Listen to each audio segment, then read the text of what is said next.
Дөрөв найзхан хамтар дөрвөлээ ингээд өглөө Facebook-т ороод бид ингээд хөдөөс орчихсон бохгүй. Найзтайгаа айлж явж хагаад. Тэгээ орж ирээд Facebook-оор энэ мэдээллийг аваад найзтайгаа бөөнөр завьц хэдүүлээ нэг ийшээ очиод үзье.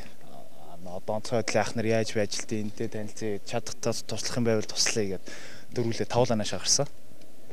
Тэр наашаа ирэх гэж бодож ивэл одоо энэ залуучууд одоо яг тэр чинь хотод байгаа залуучууд ирэх гэж бодож ивэл өөрсдийн хувцс хунар өөрт хэрэгтэй хэрэгсэл тэгээд энэ хүмүүст хэрэгтэй хордлого тайлах ийм сүү тараг юу гэдэг өөрсдийнхөө боломжоор бүх юмудаа авчираад энэ хүмүүстээс туслаад ажлын жоохон ч гэсэн хөнгөвчлөөд өгвөл бас амар хэрэгтэй байх гэж бодож байна. Гол нь энэ газрын хадгалыг хамгаалмаар байна. Энэ бол бууж ирээд энэ зам дээр тулахаар унтарчдаг. Одоо ингээд энэ рүүгээ юу шатсан руу тулчиж байгаа дээ. Дэшиг шатсандаа тулчиж байгаа.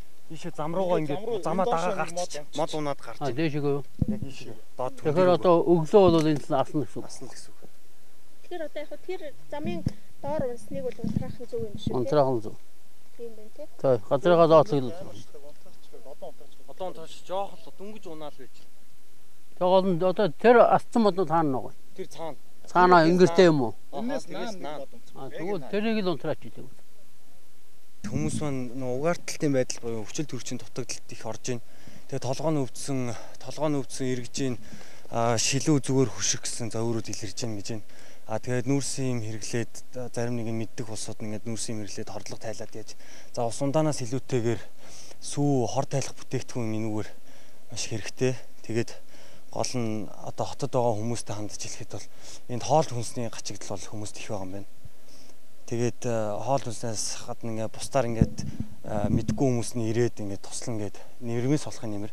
Тийм учраас бас мэддэг хүмүүс нь цаанаасаа хандин мөнгөөр туслах юм уу сэтгэл санаагаар тэгээд дэмжихээс яг биеэр ирээд ингээд ажиллах бол бас л хэцүү юм. Тийм гутал шатчтэй байна. Тийм тэгэл гутал дээрээ жоох ус асгаал тэгэл явж байна да.